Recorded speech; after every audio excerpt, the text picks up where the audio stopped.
Hello everyone, this is the first video of a series of 3 to compare the educational practice in the mainland and Hong Kong. So as you may know, I received my elementary and secondary education in the mainland and my tertiary education in Hong Kong, and now I'm working in Hong Kong as a teacher. So you could say that I have a little bit of first-hand information of both educational systems. And by comparing these two systems, I hope to draw your attention to their respective strengths and weaknesses. Thereby, in the future, if you have this need, right? Say, for example, if you want to send your children to Hong Kong to study, at least you can make an informed choice to see if this is the best thing for your children. So I hope that these videos can help you.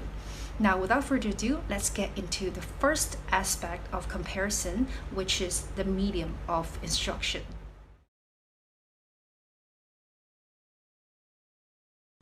So, medium of instruction means 教学语言, the language you use to teach. And in Hong Kong, you can basically divide the schools into 2 big categories. EMI schools, schools that use English as the medium of instruction, and CMI schools, schools that use Chinese as the medium of instruction.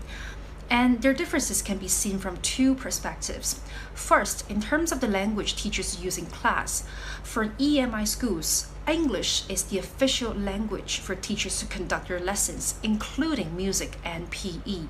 The only 2 exceptions are Chinese and Chinese history, where of course teachers will use Chinese to teach. And then for CMI schools, the exact opposite is true. Chinese is the official language to conduct lessons, except for English and English literature.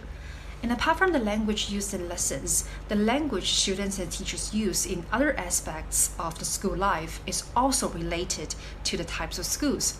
So for EMI schools, English will be used in 3 main areas apart from in the lessons. First is in school programs, in assemblies, in any kind of big programs conducted in a school. Second is in student activities. So for example, when a student union organizes some activities, the official language will be English. Number 3 is in students' communication with teachers. No matter it is a spoken context or a written context, they should use English. So I guess you could say that students have a lot of opportunities to use English in their daily life, and they really treat English as a tool for communication. And I guess for CMI schools, because I haven't worked in a CMI school before, but I guess Chinese will be the official language to conduct all the above activities I have mentioned. And now I would like to talk about the impact of choosing different types of schools.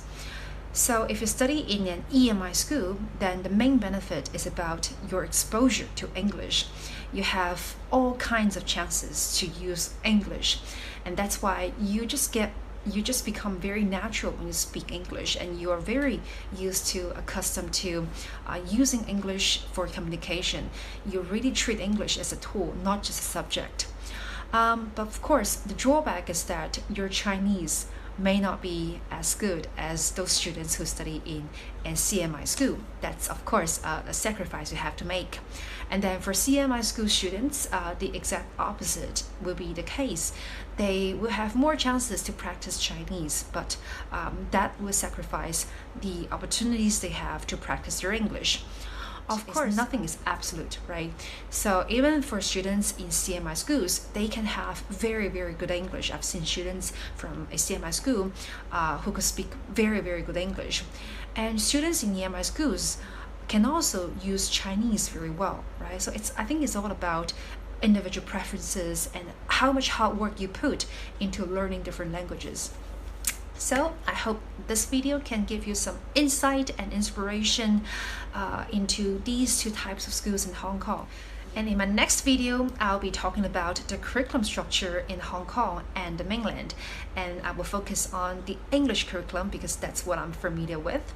So if you're interested, please stay tuned.